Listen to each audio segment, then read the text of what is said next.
It's Halloween 2020. Ladies and gentlemen, the date today is Saturday, October the 31st, 2020. The exact time for me right now is 10:04 a.m. Eastern Standard Time. This is episode 39 of THORAZINE, the all Halloween AMA exclusive to my level 3 patrons on my Patreon. We do this show, twice a month, depending on my schedule, of course, but we've been pretty consistent. And when the Halloween news is on the down low, we can talk about anything. We usually talk about horror and all that kind of jazz. But when the Halloween news is on the up and up, which it has been this week, of course, it is all Halloween. This is the Halloween only AMA exclusive to my level 3 patrons. Tabitha Short is in the room. Darren Sands is here. Billy Van is here. I'm sure more will make their way in a moment. It's great to see you guys. Darren, I did get your message, by the way. I will respond as soon as I can, but I did get it. I did get it this morning. Hard to believe we're already up to 39 episodes.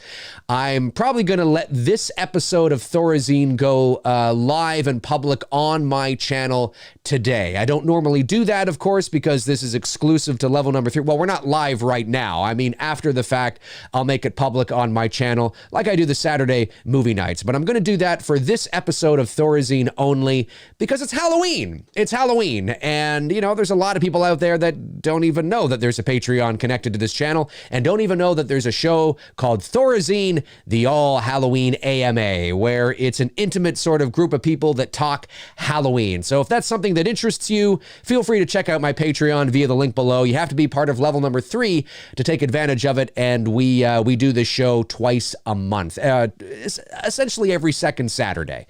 Now, next month, that's going to be a bit tricky because, of course, I'm moving into production on It's Me, Billy. But generally speaking, that's what we try to do. So yeah, hey, Dia Maria is here. Happy Halloween, Dia. Billy Van, of course. Dave, it's been a microsecond. I love it. I love it. It's been a microsecond. That's right. I'm telling you, man, I'm bringing it in. For those of you that are watching after the fact that may not know, yesterday on McRae Live, I was talking about how it took me forever to figure out that, because I'm not up on the lingo, you know what I mean? But that when people say it's been a minute, they mean that it's been a long time. Now, I mean, I've known that that's what it means now. But for the first, little while, when I would hear that around, I was like, it's been a minute. It hasn't been a minute. It's been like 6 years. What are you talking? It's like, no, Dave, that's just the cool way now of saying, like, it's been a while. It's been a long time. I'm like, oh, okay. Okay. So I'm like, you know what? I want to come up with my own. It's been a microsecond. Ha! Beat that. It's been a microsecond. I'm sure you could probably beat it. I'm sure you. What's below a microsecond? Millisecond? No, I think microseconds. No, is it milli? I don't know. Anyway, I always get it back to front. Tabitha Short says, what a great idea, Dave. A great way to get more people in and aware of Patreon. Yeah, I thought I would do that for this episode because it's Halloween. You know what I mean? And this is the Halloween AMA exclusive to my level 3 patron, my Patreon. So I thought, you know what? Why not just throw this up and everybody can watch us today? I thought that was a good idea. What did you guys think? I want to know. I mean, these shows on my Patreon are smaller and more intimate, and I like that. So what did you, a nanosecond, thank you, Darren. Nanosecond is faster than a microsecond. Okay, well,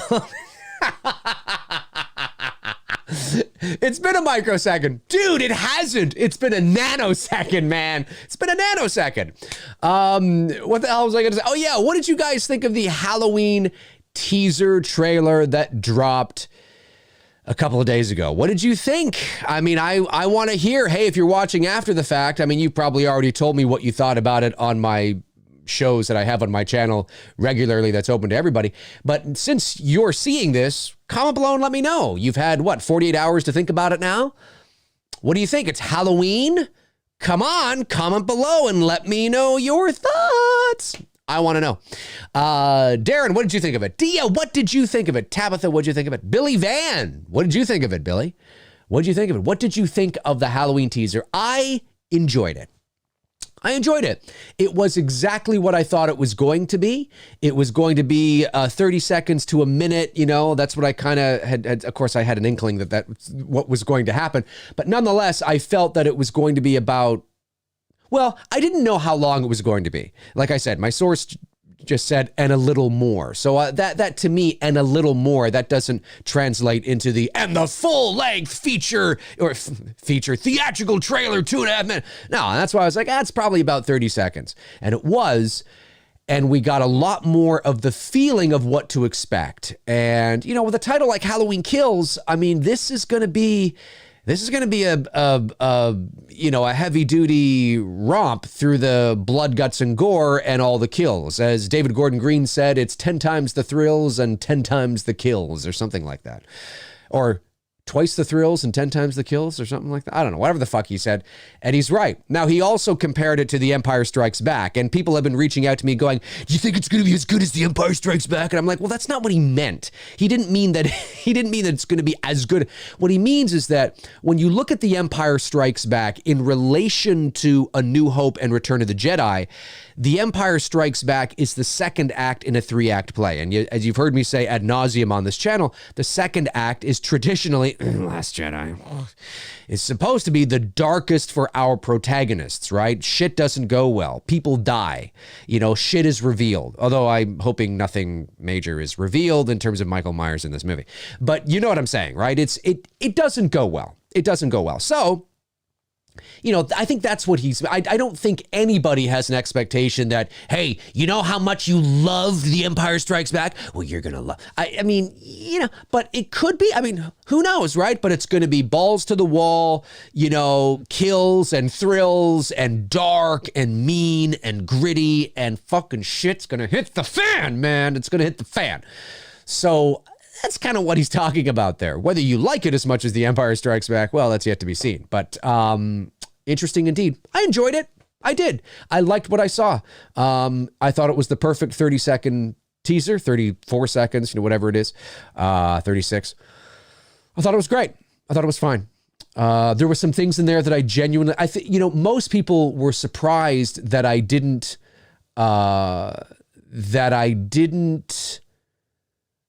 respond to the clip or the shot of Michael, his mask, his burn mask, in this dark bluish lighting. And I thought it looked fine, but it didn't resonate with me, probably because it looks like the glow, whatever it is coming off of something. Like I don't know if he's in a dark room and there's like a television on, or there's a machine. If he's in the hospital, there's some sort of machine on or something. But it's definitely not. He's not. It doesn't look like he's outside, and it doesn't look like that is supposed to be either the ambient nighttime light or the directional moonlight.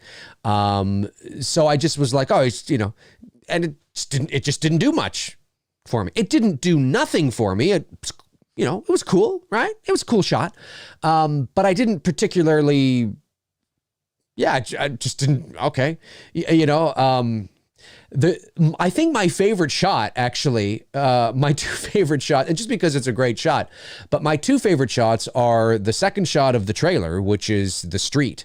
And just the way the street looks, the way it's lit, the feeling of it. Love that. Absolutely love that. And this might come as a surprise to some of you, but I quite enjoyed the Michael, whatever he's got in his hand, hacking up that person with the blood spurting everywhere. I loved it. It was great. I know what you're thinking. But you don't like blood, guts, and guts. No, it's not. No, I know it's not that. It's not that. It's that, you know, I don't need to go into it, but I thought that was fun. I thought it was fun. And like I said, because I now know what to expect, and that David Gordon Green is making a sequel to his own movie, I'm sort of putting it's like, yeah, this is not, just kind of put that over there. And I actually think I'm going to enjoy Halloween Kills more than I enjoyed Halloween 18. I feel that. I really do. Now, maybe not. I mean, I could walk out of the theater and think it's a big pile of shit. Who knows? But I just have this feeling that I'm going to, and I can kind of put that aside and just enjoy it for what it is and the spectacle that it's going to be, and just take it for. Now, that doesn't mean that I'm just going to be willy-nilly and just, I mean, I am going to probably have critiques and things that I would not have done, things that I think they should have done. But overall, I just have this feeling that I'm going to enjoy it more. And I enjoyed the teaser. It kind of was what I expected it. Okay, now that I've been yabbering, what are you guys saying? Darren Sand says, I thought it was enough without shooting their bolt. There was a lot of padding in there. Yes, there was. Yeah, they packed a lot in. Establishing shots and the newly recorded VO. We really didn't see a lot. We really didn't see a lot at all. It was smoke and mirrors. That's true. I've been saying that as well. There's a lot of people that I always find it interesting, and you guys know this. If you have been watching me for any length of time, you know that I always find it really interesting when people lose their shit over stuff like this, because we're watching, nanosecond clips, microsecond clips. Of nothing. In a vacuum, it all looks cool. And when you mix it in there with fast cuts and, the look over the shoulder, and the Halloween Kills. Not that they said that at the end, but you know what I mean? That's what comes up on the screen. You're like, oh yeah, fuck yeah. And because we've been deprived and malnourished, because of the delay, and everybody's got these, Halloween Kills blue balls. I can understand it, but Darren's right. Who knows? I could make a 36-second teaser for The Last Jedi, or for Halloween 5. I could make a 36-second teaser for Halloween 5 and make you go, oh, yeah, fuck yeah, come on, oh yeah. Now, maybe not now because you've seen it, but certainly you can make even the worst movie look appealing. So who knows? It definitely, some cool shots in there. They're definitely taking it up a notch, and shit's not going to go well. People are going to die.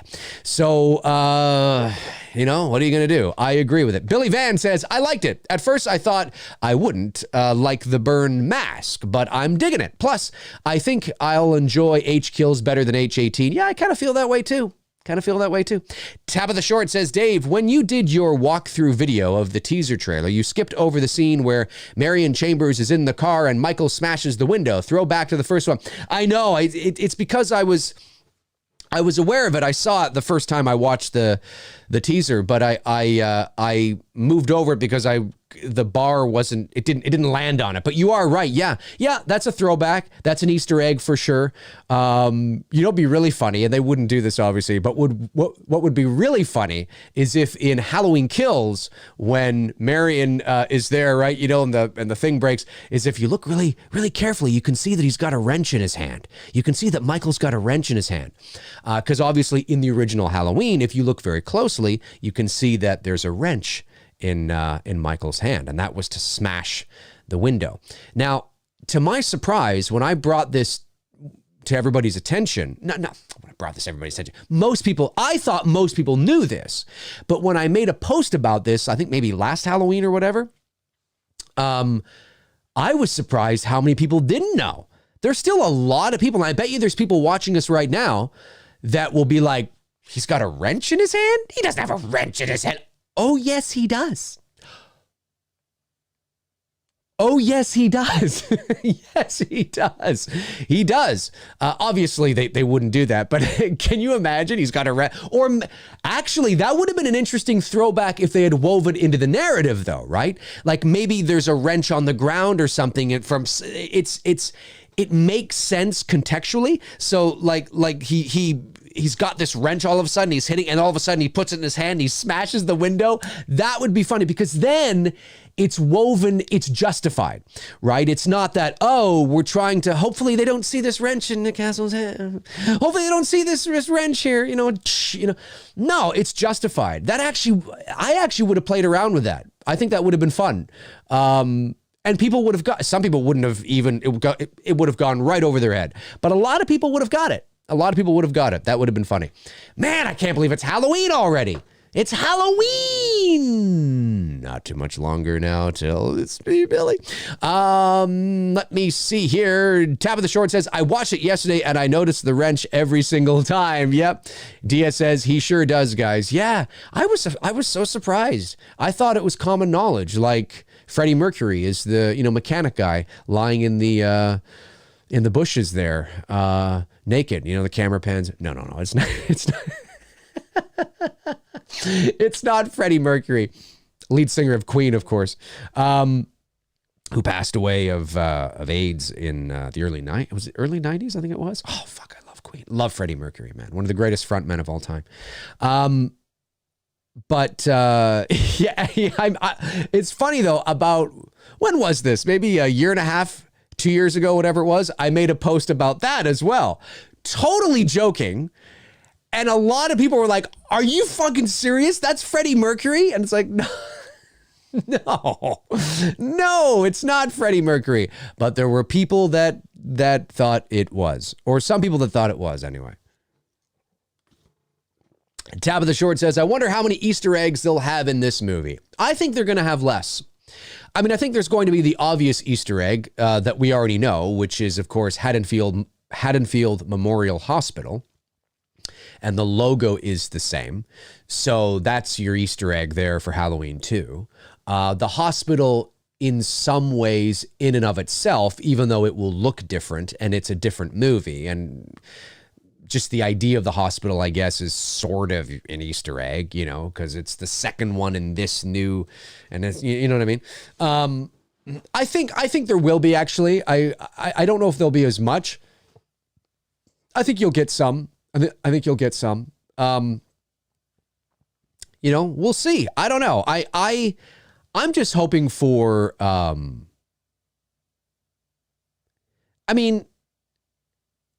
I just hope we don't. And maybe it's a little too early to get worried about this, although it is the second act in a 3-act play. And I know that H78 is part of the canon, and it is technically a quadrilogy. But for all intents and purposes, because there's such a separation and so much distance between the first one and the second one, this is its own trilogy, right? It'll eventually be known, like, how there's the Thorn trilogy, the Sister trilogy, and all this kind of stuff. There will eventually be something known as, like, we won't really know what makes sense in terms of a name for it. Probably, once Halloween Ends is over, because we don't know what sort of things they're going to introduce over these next two movies. But you might call it like the Allison trilogy, or whatever. You know what I mean? Who knows? But yeah, I think there'll be some Easter eggs in there for sure. I don't know what though. But I liked it, and then of course, Tabitha says, do you still think Jamie Lee Curtis will be in the hospital most of the movie? Yes. Yeah, I said that, I said that over a year ago. I said that I think she will spend most of the time in the hospital. Yes, I do. Yeah, I do. After watching the teaser trailer, I get the feeling she will spend some time in the hospital, but not most of the movie. Okay, well, we'll see. We'll see. I think she's going to spend most of the movie at the hospital. Maybe not the entire movie, but most of it, I think, will be there. And I think the focus, and I've been saying this, look, I know there's a leaked script out there. I've been saying this long before that script was even out there. Not because I'm some wizard, but because I just think about these things deeply, and I think logically there's only so many things you can do that make sense making a direct follow-up to this movie. Like, there's probably going to be things in my sequel concept that are going to appear in this sequel. Not because Blumhouse is ripping me off, and they can rip me off all they want. I don't own the IP. But not because they're ripping me off, but because it's not rocket science, right? Like you or I mean, you could go and write a sequel to Halloween 18 and there'd be probably 3 or 4 things in there that wind up in the, or in some sort of way, right? In some variation of, so it's not, it doesn't, especially with a Halloween movie and Michael Myers, and if you know the series really well, you know the characters very well, you can ballpark it pretty convincingly. You really can. So, I mean, and I said, once we knew who was going to be in it and the cast that was coming back, long before there was ever anything leaks, I said, oh, this is an ensemble movie. And you remember that. If you've been watching me for any length of time, go back to last summer of 2019, when all this information began to come out, and watch a lot of my videos and streams then. I was talking about it. I said, this is going to be an ensemble piece. This is going to be about this group of people going after Michael. Laurie's probably going to spend most of the time in the hospital. Now, whether that turns out to be true, we'll have to see. But that I've been saying that for a long time. Dia Maria says, I can't wait to see what Anthony Michael Hall brings to the character of our beloved Tommy Doyle. He looks so badass in the movie. Yeah, I agree. Russ! I'm right here, Dad. Oh, there you are. Love Rusty. Of course, most people see him from The Breakfast Club, or when they look at Anthony Michael Hall, they think of The Breakfast Club or Weird Science. I think of Rusty from the original Vacation with Chevy Chase, 1983. One of my favorite comedies of all time. And yeah, I like Anthony Michael Hall. I have to admit, I haven't followed his career as an adult. I haven't seen him in very much. But in the little that I have seen of him, he's a little rough around the edges. He's got, I definitely think in terms of his gravitas and his grittiness to his sort of look and feel, and, as an actor, I think he's a good choice. And I totally believe that he's an older Brian Andrews. When you look at Brian Andrews as a kid, Tommy Doyle in 1978, and you look at Anthony Michael Hall, oh, I totally believe that could be the same person. 100%. When I look at Brian Andrews and I look at Paul Rudd, I don't believe it at all. And I know that apparently Paul Rudd was approached to reprise his role. I don't understand why. Paul Rudd looks nothing like Brian Andrews. And, at no point in time did I ever think that Paul Rudd should have been Brian Andrews or should have been Tommy Doyle in this new movie. Not at all. Not at all. And I know that apparently he was talked to and he was, they were going to bring him back. Why would you bring him back? It would be for no other reason than fan service. Because Paul Rudd from Halloween 6 doesn't exist in this timeline. He doesn't exist. It would not be the same Paul Rudd. So to bring him back, yes, it's the same actor, but it's not even the same guy. So when you're watching Tommy Doyle on screen in Halloween 2018, it's not like he has all these memories from Halloween 6. He doesn't, because Halloween 6 doesn't exist. So why would you do that? It's chintzy, it's cheap. I hate that kind of shit. It's pandering, it's lame. I don't like it. Why would you bring him back? And he looks nothing like Tommy Doyle from 1978. Anthony Michael Hall, I can totally believe that he is the same guy. 100%. Totally believe it. No issues there whatsoever. And that's important. That's important. So when I look at Anthony Michael Hall and I look at Brian Andrews, I could totally believe that's the same guy. Now, I mean, at the end of the day, talent is always going to win over. Like when we were casting for It's Me, Billy, we knew that when we were casting our Sam, who was going to be playing the granddaughter of Jess Bradford, we knew that, okay, we are going to make a conscious effort to try and find somebody that, resembles, has the essence of a young Olivia Hussey. And we did make a conscious effort to do that. We put it in the casting breakdown and, all that kind of stuff, right? But at the end of the day, if they, didn't really look like them, but they were kind of like them, but they were extremely talented, well, then okay. I mean, talent is going to win at the end of the day. But I do think it's important that why would you bring back, I know why they wanted to bring back Paul Rudd, but why? Why? It's the Danielle Harris thing. Like, it's not the same person. Who cares? Anyway, that's how I feel about it. Let me see here. Brooke Louie says, it didn't work for me. It was so goofy. It makes more sense to bring back Danielle Harris than to bring back Paul Rudd. Ooh, those are fighting words, Brooke. Those are fighting words. I think I think I see what you're saying in terms of the relationship, in terms of the connection as mother and daughter.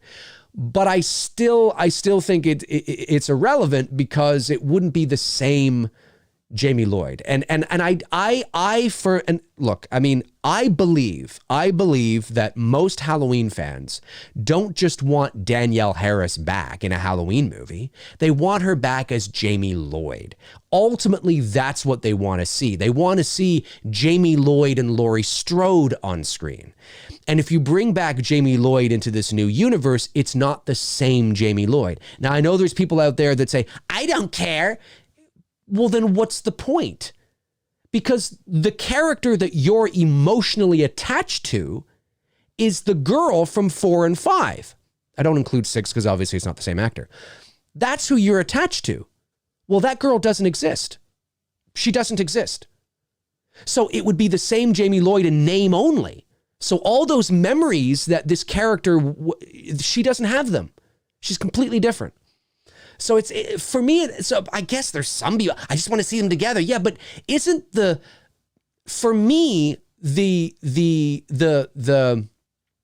the coolness and the awesomeness of bringing characters in with each other is because they're not just the same actor, they're the same character. And that character has all the nuances and memories and characteristics, and it's a living, breathing, fully fleshed out individual that has all this history. And that history is why you're emotionally attached to that character.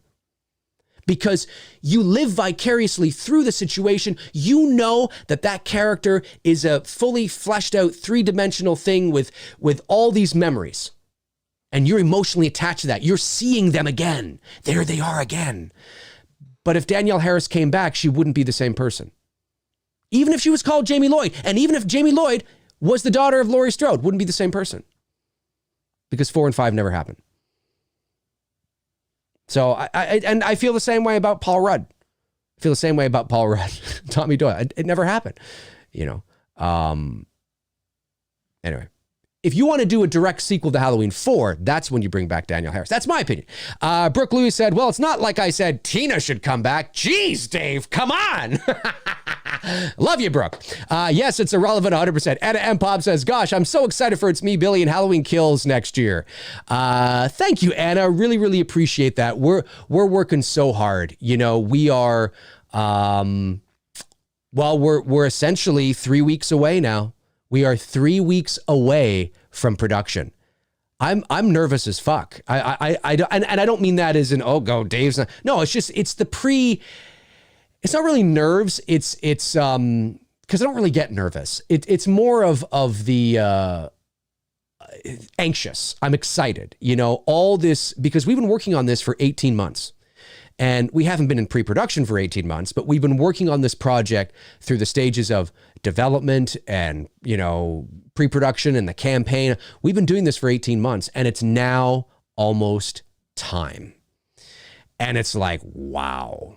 You know what I mean? And our crew is assembled, and we got such a great crew. The cast is assembled, you know, and I'm starting, you know, and I get those pre-production those jitters, like, you know, because I'm thinking as a director and I'm thinking as a producer, you know, and I'm like, you know, are we going to need this? Are we going to need that? Do we need that? Do we have I crossed all the T's? Have I dotted all the I's? Bruce, have we crossed all the T's? Have we dotted all the I's? Have we?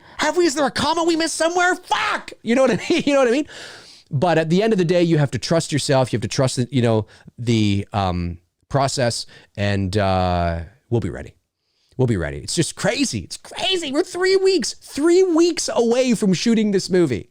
That's insane. It's insane. Tabitha Short says, at first when I watched the teaser trailer, I thought Anthony Michael Hall was Jamie Lee Curtis. Oh, sorry, it was James Jude Courtney. Right. Yeah, I could see that. They resemble each other a little bit. Yep.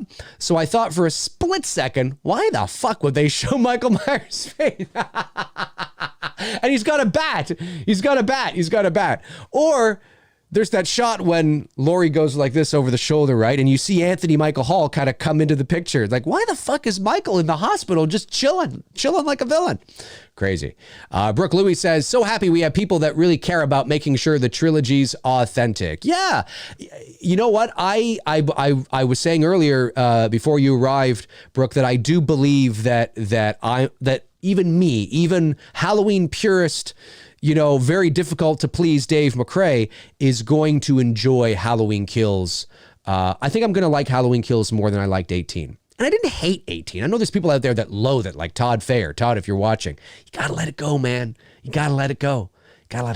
I didn't hate it, but I certainly had issues with it. And my issues were mostly surrounded by things that I believed were major missed opportunities and unnecessary creative decisions. But there were things in there that I did like. It's certainly one of the better Halloween sequels. I mean, to say that it's worse than 5 or Resurrection or Zombies movies or 6 I think I think we can say that it's one of the better Halloween sequels for sure. Tabitha Short says, I already read that. Anna M. Pop says, I wonder how you will contain those spoilers for It's Me, Billy Dave. I bet you will wish to share with us while you'll be filming. Yeah, that's going to be tough. I mean, Bruce and I are going to be so busy filming. We are going to be taking behind the scenes stuff, of course. That's throughout the week and, while things are happening. We will be taking lots of photos. We're encouraging the cast and the crew to take photos as well when they're not needed, or when there's a little bit of downtime. And we want people to sort of send us all their photos, and we can, so we have photos from everybody, which is really, really cool. Some will be better than others, obviously, because not everybody's a photographer, but certainly it'll be fun to have. And throughout the week, I will definitely post some behind the scenes photos.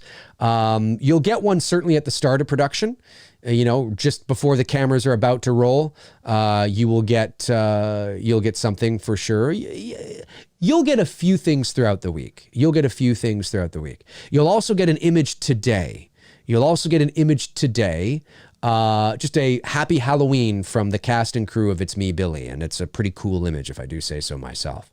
So you will get that as soon as we're done the show here. So look out for that. But spoilers, we got to watch and contain ourselves. But we are excited. Brooke Louie says, I think it's only going to get better. It's better than what they've done to some of the other slashers. That is true. At least so far. Tabitha follows up with, does anyone know why they've created a lynch mob in this movie? I think, the working title for Halloween Kills was Mob Rules. And like I said earlier on the show today, I've been saying for a long time that I think this is going to be an ensemble piece. And so I think you'll have your main players. And I think the people in the town probably get really amped up to fucking take Michael Myers down. They don't want their town to, they want revenge, even though some of these people were probably there 40 years ago. Most of them probably not, but it's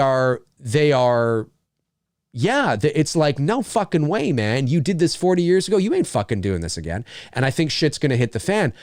But because it's the second act in a 3-act play, doesn't usually bode well for anybody. I mean, the second act is usually always the darkest, like you've heard me say ad nauseum. That's just the formula of a 3-act play, right? You don't peak in the second act because then the third act becomes irrelevant. You know what I mean? You want your second act. If it's a linear story, they're not 3 different stories like Indiana Jones, the original Indiana Jones trilogy, or the Back to the Future trilogy. Although the Back to the Future trilogy is connected, they're clearly 3 separate stories that can stand on their own. when it comes to something like Star Wars, for example, it all depends on how you're writing the story, right? I mean, every movie in and of itself has to have a first, second, and third act.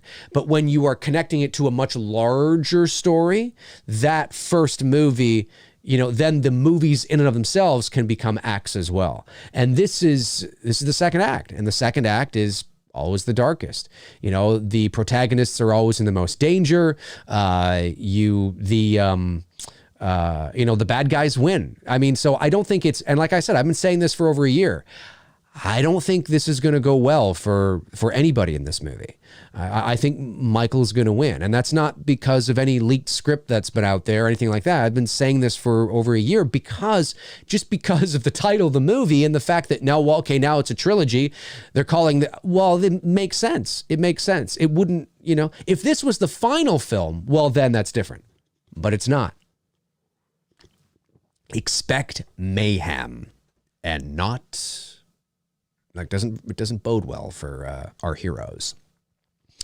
Tab of the Short says, will you guys be staying the night in the It's Me Billy house, or do you have, or so you don't have to waste time driving to the scene? Great question. Yes, some of us will be staying there. Some of the essential cast and crew. I will be. Bruce will be. Our DP Greg Bennett will be. The main players, Shelby, Victoria, and Malika will be staying at the house as well. But we're also putting some people up in a hotel. I mean, it's a mansion, and obviously there's a lot of bedrooms, but because of social distancing and things like that, we have to be mindful of that as well. And although it does have, I think it's got 10 bedrooms. I think the house has got 10 bedrooms or something like that. It's crazy. There are about 4 bedrooms that we cannot use because they are the private quarters of the people that live there. Now, they won't be there while we're shooting. They'll be away, but we can't just go in and sleep in their beds. You know what I mean? So even though there's about 10 bedrooms, really only about 6 maybe might be available to us. Something like that, right? Anyway, so... and we're putting some people up in a hotel as well. But the great thing about It's Me Billy is that, I mean, it's essentially one location, right? So very, very similar to the original Black Christmas. I mean, in the original Black Christmas, obviously they had several different locations, but their main location, you spent a lot of time at that house. And because ours is a short film and not a feature-length film, it's essentially this one location which works very well for... I mean, if there was no pandemic, it wouldn't really matter, but it certainly helps us in terms of a pandemic because we're not coming and going every 5 seconds, and it helps the tear down and setup time. So you're not having to set up and then tear down and move across the city to another location, set up, and you're all right there. What's so great about it is that we can actually leave things set up. You know what I mean? We can set it up and then leave it set up depending on the scene and what we're doing overnight. And then we're just ready to go. And that really helps as well. So there's a lot of things like that will definitely be advantageous for us. But that's what we're looking at. We're excited. We are excited. Let me see here. Frank Riker, Frank the Tank. Hi, Frank. Happy Halloween, Frank. It's great to see you here. Hard to believe it is Halloween. Brooke Louie says, I have to be honest. All right, Brooke, if you got to be honest, that's what we like here. We like honesty. We like honesty. It's the way it is, Brooke. I have to be honest. To this point in time, no ending of Halloween has gotten me like the end of Halloween 4. Well, you're certainly not alone. You're certainly not alone, Brooke. I mean, Halloween 4 is a great ending. And I said this recently on a McRae Live, and I will say it again here. I think Halloween 4... Now, this is going to rub Halloween franchise fans the wrong way in terms of just wanting to see more and more and more and more and more, and I understand. But I imagine if Halloween 4 was the end of the franchise. That was the end. There were no other Halloween movies that they made. There was no 5. Would anybody care? There was no 6. I know some people like 6. There was no H2O. There was no Resurrection, no Rob Zombie's Halloweens. And there was no Halloween 18 or Kills or Ends. Okay. Halloween 4. That's where it ended. Not only not only despite having more films, is it one of the greatest endings in horror, certainly in the Halloween franchise. It brings it full circle, right? So when you think about the original film and the idea of fate and evil and all, it brings it full circle. Loomis doesn't win. They don't win, right? And it helps to perpetuate the idea that you can't kill the boogeyman. Evil never dies, right? It helps to perpetuate that. So despite the fact that Michael may be dead now, evil lives on. And it comes full circle, and there she is at the top of the stairs with scissors in her hand in a clown costume where it all began. And Loomis is going, no, because he's too old. He can't go through this again. He can't go through this again. And it just ends right there. Evil never dies. And then what you do is 20, 30 years later, right now, I think is my cat trying to get in here? You want in here, Veda? Thought my cat was at the door, but maybe not. She is a Halloween cat after all. She's black. Then what you do, imagine this now. 30 years later. Now, I know there are people that love Halloween 18 and are excited for kills. Okay, that's great. That's fine. But just humor me and imagine if they didn't exist and it was announced that they're doing a direct sequel, that they're making another Halloween movie, but this time it's a direct sequel to 4. 30 years later or 20 years later, whatever. And then you can bring back Danielle Harris, and you could even bring back Jamie Lee Curtis. But she died. Did she? Maybe she faked her death to protect her daughter, you know? And what happened to Jamie Lloyd? Did she go off and become this serial killer? Well, no, she was probably put in a sanitarium, and Loomis was her doctor for a while, and then he died. And I mean, fascinating stuff. Fascinating stuff, I'm telling you. You know what I mean? That I have to admit, that would be kind of cool. That would be kind of cool. Now, could you still do that? Well, yes, but the likelihood of them doing that, the probability of them doing that is very low. Very low. Now, could I see them doing something like that maybe in a series on Netflix or something? Yeah, maybe. But who knows? Who knows? I don't know if they would do that. But I would have been down for that. I would be like, okay, I'm down. You know? And you wouldn't have had the bad taste of 5 and 6 and H2O. I know people love H2O, but and Resurrection and Rob Zombie's Halloween. I mean, you wouldn't have all this in your mouth, right? And I know there's people out there that don't like 4 as well.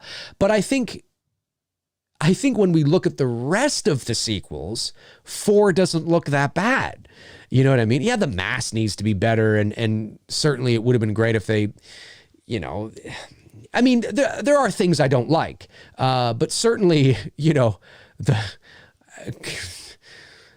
it's one of the better ones, right? And that iconic ending. I think that would have been interesting. I think that would have been very interesting, in my opinion. Let me see here. Tabitha Short says Austin is dressing up as Sully from the Monsters Inc. Oh, that's so cute. I'll post pictures later tonight or tomorrow. Great. Can't wait to see them. Dia Maria says, so cute, Tab. I'll be posting pictures as well of me and my boys. Amazing. You've got to do it. I want to see these costumes, ladies. Brooke Louie says, and the most disappointing moment was what they did with the ending of H4 in H5. Talk about a letdown. Yes, I agree. I don't necessarily think that Jamie Lloyd should have become the killer and she's now, you know, the new Michael Myers. I've never thought that. I've always thought that would have been a potentially problematic and catastrophic creative decision for your franchise. However, I think it should have, killing Jamie in 5, it should have been all about Jamie and Rachel. You know what I mean? And Jamie's in an asylum, not an asylum, but she's at the, you know, the hospital, whatever, right? She's being treated. It's a year later. And we really see the continuous development of Jamie and Rachel. And you don't kill her off. We continue to see that. That growth, that development, the nurturing of that relationship. And Loomis is there as well. And Loomis wants the girl, you know, admitted to a maximum security, whatever. And Rachel believes that no, it was just, you know, whatever, and she'll get better. She's too young for that. And no, I know, I've seen this before. I know it. You know, and it's a struggle. It's really like, it's like a thriller horror drama almost, right? And then there's this impending doom, like this looming ominous doom that Michael's going to return, you know, and he does. And he wreaks havoc at Smith's Grove, wherever she's being held, you know, whatever, right? He wreaks havoc there, you know. I think it would have been interesting. Now, how you end that, I don't know. You can watch it. I think it's an episode of McRae Live. I guess you could. YouTube, McRae Live Halloween 4 or Halloween 5 or whatever it is. And it should pop up where I give you my idea of what I would have done with a Halloween 5, an alternate Halloween 5. But yeah, Halloween 4 is a great ending. Frank Riker says, Dave, why is it that we are all excited for something new when it comes to Halloween, but then we get buyer's remorse? Is it because we know the series track record of shit and yet are still hopeful? Yes. I mean, really, at the end of the day, Frank, I think that is it. I mean, you know, even though, I mean, look, I've been accused of everything. I've been accused of being a franchise hater. I've been accused of people saying to me, you know, you're not a Halloween fan. You're not a fucking Halloween fan. You only like the original, which is not true, by the way. That's totally not true. It's very difficult to take people seriously when they instill no nuance whatsoever. But I say, but they'll say that. And no, I actually like the Halloween franchise. But what I mean by when I say I like the Halloween franchise is that I like Halloween. I like everything. I will watch a documentary on the making of Halloween 5. I'll watch a documentary on the making of Rob Zombie's Halloween 2 because I like Halloween. I like knowing, you know, why they made the decisions they did. I like watching the behind the scenes. I like learning about all the intricate details and all that kind of stuff, you know, and it doesn't mean I have to, I mean, where does it say that just because I'm a fan of something, I have to like, you know, I have to like what they do, or I can't be critical of what they do, you know? And I think politics is the same thing. I think if you are, you know, a Republican or a Democrat, or up here in Canada, a conservative or a liberal, you know, it's like you can't criticize your own, like we do so much criticizing of the other, but we never call our own shit. And it's difficult to take people seriously when their voices are really loud. Like, I never talk politics ever, but it's very difficult for me to take somebody seriously who is yelling and screaming over the other team, right? About the other team. But when their own team does something objectively ridiculous, and I don't care if you're Trump or Obama or I don't care who you are, right? But when it's clearly that your own team does something fucking dumb and your voice is nowhere to be heard. Nowhere. Why? Because it's this all, gotta support the team, gotta support the team. Shh, no, we can't say them, gotta support the, you know, can't look weak, gotta support the team. I can't take you, it means nothing. If you're not gonna call out your own shit, then your support doesn't mean anything. It's just blind support for the sake of support. If I'm not going to call out a dog shit Halloween movie, then I'm not a Halloween fan. I'm not a Halloween fan. I think at the end of the day, I think what people don't like about my approach at times is that I can be very, very passionate, very opinionated, right? Very theatrical, right? I can be eccentric. You know, I'm a ham. You know what I mean? So it's dog shit. They feel like it's intrusive. Like, oh, you're telling me. No, it's just, you know, but certainly I like Halloween, and I always hope that the next Halloween I'm going to love. And I've been saying this for a year. I think I'm going to like Halloween Kills better than H18. I really believe that. Don't know if I will, but I get that feeling that I will. So, you know, I mean, who knows? We'll see what happens. But certainly I think it is because of that, Frank. I think we are all, to some degree, at different levels, Halloween fans of the franchise, fans of the IP, fans of the character, right? And we all hold out hope. It's always cool to see that character on the screen again, some new incarnation. It's always cool to hear bum bum bum bum bum ding ding ding. I mean, it's always cool, right? And when the movie's good, even better.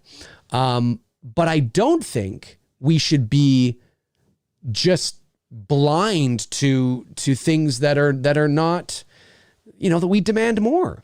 And there are things about H18 that are not good. Now, they're not going to tell you that, although I will say that Christopher Nelson, and good on him. Now, I know there's a fine line he needs to walk, obviously, because he's very connected to the franchise. He's got friends there, and he wants a job. But it was refreshing to see his take on Halloween 18 when talking with Sean Clark on their podcast. It was nice to hear him. He liked the movie, but I forget what his criticisms were, but he didn't shy away from a few of the critiques that he had of it. And I was like, good for him, because I don't think there's anything wrong with that. I think that's, despite the fact that he worked on the movie and he created the mask. I mean, him and his team did, right? We have to remember that. It's not just him. He has a team. Created the mask that you see, and he was there right on set like every day. He himself is like, yeah, you know what? We probably should have done this. Or, you know what? I think they should have done that. Yeah, I had that, but I think they should have done this. Yeah, I can understand. It's great to see that, and I think if more people were not afraid of that, you'd get better products, you'd get better things. So yeah, Frank, I agree with you. It's because we're fans, we're diehard fans, we'll always hold out hope, right? And if they continue to cut good-looking trailers and teasers like the one from 2 days ago, that just amps up the excitement even more, right? And there is always, I think there was not just buyer's remorse, but I also think there's also something, there's the rose-colored glasses as well. I mean, certainly when I left the theater, and I was fortunate to see 18 at the World premiere here in Toronto, when I left the theater, I was disappointed. And there were people, and there were people that were just like losing their shit. Oh my God, it's the scariest thing. It's amazing. And I was like, I have some issues. And I wasn't afraid to talk about it, but I'm not going to say I have it. Like I'm not a contrarian for the sake of being a contrarian. I'm not, if you hear that, they're doing more work outside. I'm not going to say something shit if I actually don't think it's shit, but I think it's important that when you watch a movie, a highly anticipated movie, when you watch it, it's always good to give your first impression thoughts, but it's always good after you give your first impression thoughts, whether through a tweet or through a Facebook post or through a 3-minute video as you're coming out of the theater or something, to then don't talk about it for 24 hours. Let it marinate, let it sit with you. You know what I mean? Before you give more of an in-depth kind of thing. Because I find, and I speak from experience, I find that I've done that prematurely, where like I did it with The Last Jedi, and I've never said I liked the film, but I was, the more that I sat with it, the more I didn't like it. And that's because I was able to look at things in my own mind and think about things without the pressure of having to get my thoughts out there, right? So I think that's important too. But yeah, no, you're right with what you say, Frank. You are. Anna M. Pop says, this is a trailer already. The movie is called Haddonfield. Oh, you guys are talking about, Sean from Phantom Empire's movie. Yes, that's right. There is a trailer up online. And I heard that I think he reached his Indiegogo goal, which is amazing. I've been so busy, I haven't said congratulations to him yet. Sean, if you're watching, congratulations. I will reach out to you personally at some point. It's crazy right now. But awesome work, man. Awesome work. Brooke Louie says, I feel the same way when it comes to people and their kids. I call out my kids for what they do. I don't pretend they're perfect. That's partially what's wrong with the way the world is, in my opinion. Yeah, and you know what? I'm not old, obviously, but I've been around long enough to know that 99% of the time, it is not what you say, it's how you say it. It's how you say it. I think what rubs... Listen, I know I'm a bit of a personality. It's just the way I am. It's my dad was like that. We know what we're doing. We know how to stir the pot, if we were together I'd be the same person, but I'm not like this, all the time. You know what I mean? I'm doing a show. I want to entertain, right? But I think I could say that fucking Halloween 5 is dog shit, man. It's fucking dog shit to a Halloween 5 fan, which you've heard me say. And that would be like, who the fuck's this arrogant piece of goddamn son, right? But if somebody was like, well, you know what? I'm not a big fan of Halloween 5. I really don't like that movie. And I think they could have done a better job. It was a poorly executed film in my estimation. Now, I mean, I've said the exact same thing, essentially, just in a more polite, less confrontational way. You know, and that, if I was like this all the time, then you would get the more, you know, those people would feel better about it, right? It's how you make someone feel. And I by no means am trying to make somebody feel like crap. I just like to perform. It's part of my personality. It's who I am. And you're always going to get that from me. And I know it's sometimes why people tune in. So, yeah. But let's see here. Frank Greiger says, did you see the teaser? A striking resemblance of a car window. Yes, I did. Yes, I did. As Tabitha pointed out, I forgot to talk about it, but I did see it. I did see it, yes. Let me see here. What do we got? We got to wrap this up here in a few moments, but Dia Maria says, definitely, Frank. I heard this morning, rest in peace, Mr. Connery. Oh, really? Oh no, Sean Connery died. I didn't know that. This is the first time I'm hearing this right now live. Sean Connery. Well, you know what? Sean Connery would have been 90. He would have been 90. And I know that because he's 12 years older than Harrison Ford. And Harrison Ford turned 78 this year. And he's the same age as my dad. And it was always this thing that, you know, Sean Connery played Harrison Ford's father in Indiana Jones and the Last Crusade. But it's kind of funny because he's only 12 years older than Harrison Ford. So technically he can't really be his dad. But certainly it worked. You totally believed it. You know what I mean? Probably because of his beard too, his white beard and, you know, all that kind of stuff. That certainly helped.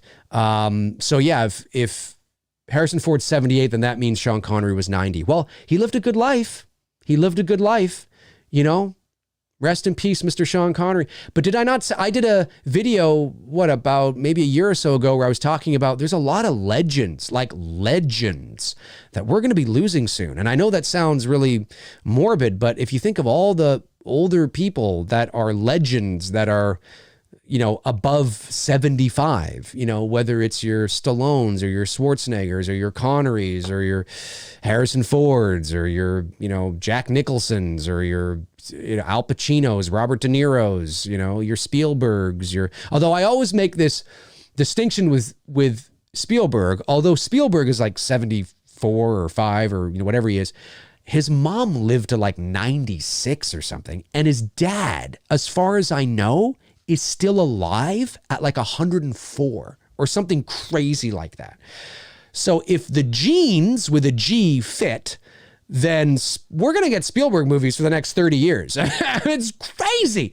It's crazy how long his parents are living. It's insane. But yeah, I mean, you know, Scorsese and I mean, there's so many legends that over the next 10 years will probably be dropping like flies. I hate to say it, but it's true.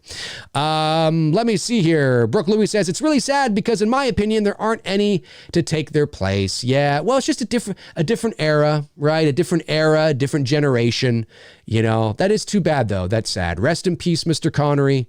Good old Sean Connery. Trying to think of my favorite Connery movies. Maybe I'll do that. Maybe next week on McRae Live in honor of Sean Connery, if I remember. Not a bad idea. Tabitha Short says, I just watched Halloween 5 yesterday, and I noticed that when Michael Myers was standing in the bushes in front of Rachel's house, I could see him moving the bushes with his hand. So lame. Really? Are you serious? I don't think I've ever noticed that. I'm going to have to take a look. Now, maybe I have noticed it, and I just haven't, and I've just forgotten about it, because, I mean, admittedly, it's not a movie that I watch on the regular. So I will take a look at that. Tabitha, that is hilarious if it's true.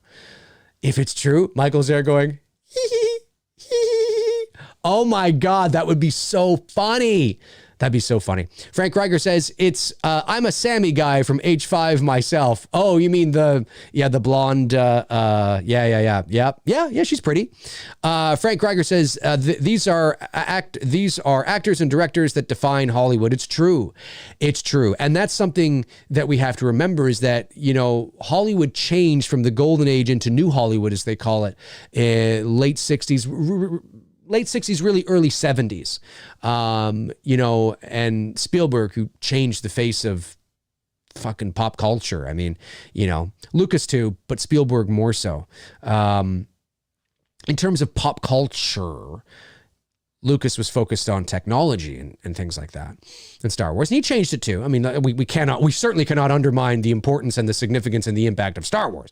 But yeah, I mean, it's crazy. It's crazy to think it. I mean, oh my God, it just sucks. Man, when Harrison Ford goes, he's my favorite actor of all time. It's going to be, I'll probably be in mourning for like a month. Dia Maria says, Dave, I want you to beat up Brenton Swift. He was the production designer on H5. Brenton Swift. Beat him up.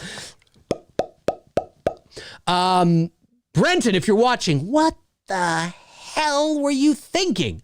What were you thinking, Brenton? Unbelievable. Unbelievable. Dia Maria's, oh, I already read that. Maybe I will. Frank Reiger says, Michael even trims a pine tree at H5. Can you imagine? Can you imagine he's trimming a pine tree at H5? Frank says, a limb falls when he stalks Tina and Sammy. Oh, you know what? You are correct. There is a limb that falls. It looks so stupid. It looks so dumb. It looks like he's just waiting for his cue. He's not and here's the thing. When Sammy and Tina are talking, right? We see Don Shanks watching them, okay, but then he just kind of turns. He turns, like the blocking is terrible. He turns and kind of just saunters. What are you doing? Like, it literally looks like he's waiting to go on. Maybe he didn't know he was on camera. It looks like he's waiting for his cue. You know, for somebody to go, okay, Don, and go. I mean, it looks, he's just walking around. The only thing that was missing was him kicking stones. I mean, that's the only thing that was missing was him kicking stones. Insane. Absolutely insane. Like, what the hell? It's awful. Tab the Short says, I'm going to have to go back and watch for that. Oh, yeah. No, not the kicking stones part. He was not doing that. I just meant that's the only thing that was missing. Yeah, there is a branch that falls and he just kind of walks and he turns like his shoulder now and it's like he's walking away to sit on a bench. He might as well have just been sitting on the bench. He might as well have just been sitting on the bench, twiddling his thumbs and kicking stones. Because there was no suspense in that scene. It was void of any suspense. You know, like for the first, like, is that Michael? Is that the shape or is that some just dude? I know there's people. No, it's the janitor. It's the gardener that finds, you know, Jamie. It's not. It's not. I guarantee you it's not. It's not. It's Michael Myers. All right, we'll go for another 5 minutes here. Another 5 minutes and then we will call it a day. We'll call it a day here on episode 39 of Thorazine. And if you're watching after the fact, because for those of you that tuned into the show from the very top, this episode is going to go up on my channel for everybody to watch because it's Halloween, and this is the Halloween only, the Halloween only AMA. Well, I don't know if it's the only Halloween AMA, but certainly for me, it is Halloween only AMA, which is part of my level 3 Patreon. So if this interests you and you want to get in on this, we do the show twice a month, every second Saturday. Then check out my Patreon. The link is in the description. We talk nothing but Halloween when there's Halloween shit to talk about. But sometimes we talk about other things too when the Halloween news is on the down low. But of course, it's Halloween, and we had quite a big week here in terms of Halloween. So we've been talking about it today. Let me see here. Frank Reiger says, I'd rather see him play poker with the maintenance man. Ha ha! Yes. Listen, I would rather see John Candy turn 70 the other day. I would rather see Michael Myers play pickup sticks with his butt cheeks. That's what I want to see. I want to see Michael Myers in Halloween 5 playing pickup sticks with his butt cheeks with the janitor. I think that would be, I mean, you might as well. You might as well at that point in time. There's just this scene that doesn't fit anywhere in the movie, but somehow, from a certain point of view, from a certain perspective, it does fit. It does fit. I just noticed my blue light went out. That must mean the batteries run out. I've got the orange light here. I tried to be very festive and have the orange light for Halloween. I'm telling you, pick up sticks with your butt cheeks. Michael Myers would be the world champion. Frank Riker says, is a producer's cut in a two dudes playlist? Ooh, it might be. It might be. I have to message Tony, actually, because I still have to find out if we're definitely coming back this Monday night. Hopefully, two dudes will be back this Monday night, 7 o'clock p.m. Eastern Standard Time, and we might have something fun for you that night, but we shall see. I will run it by Tony. Dia Maria says, definitely make some time today and run a Halloween marathon. Yes. Well, my girlfriend and I are getting together this afternoon, and we're definitely going to watch a couple of spooky movies. That's for sure. Not sure which ones yet, but it's my day, folks. It's Halloween. Let me see. All right, that's it. I'm going to leave it there. That's a good spot to leave it. Hey, thank you everyone for tuning in. Thank you to my level 3 patrons who happen to tune in here on this Saturday, October the 31st, 2020. Happy Halloween to each and every one of you out there. Thank you to everybody who continues to support this channel via Patreon, and I really appreciate it. I know that this month was sort of a very thin month in terms of Patreon content, but that's only because of the production of It's Me, Billy, or the pre-production of It's Me, Billy. Next month will be a little thin as well, although I'm going to try and rearrange a couple of things because we're actually shooting the movie at the end of next month. So I really do appreciate your patience and your continued support as we move into 2021 very soon. And I definitely want to change some things up in 2021 and revitalize a few things and maybe add a couple things as well. I don't want to bite off. I'm always worried I'm going to bite off more than I can chew because I'm already doing so much on the channel. But certainly I do want to keep things fresh for you guys as well. But I appreciate you all tuning in and your support each and every month on the channel. Like I said, have a great Halloween. Have a happy Halloween. Stay safe out there, folks. Stay safe if your kids are, in fact, trick-or-treating. Stay safe. And yeah, and I will hopefully see you guys Monday night on Two Dudes and Some Bullshit. I think we're up to episode 89 there, if I'm not mistaken. So yeah, have a great Halloween, everyone. Happy Halloween. Cheers.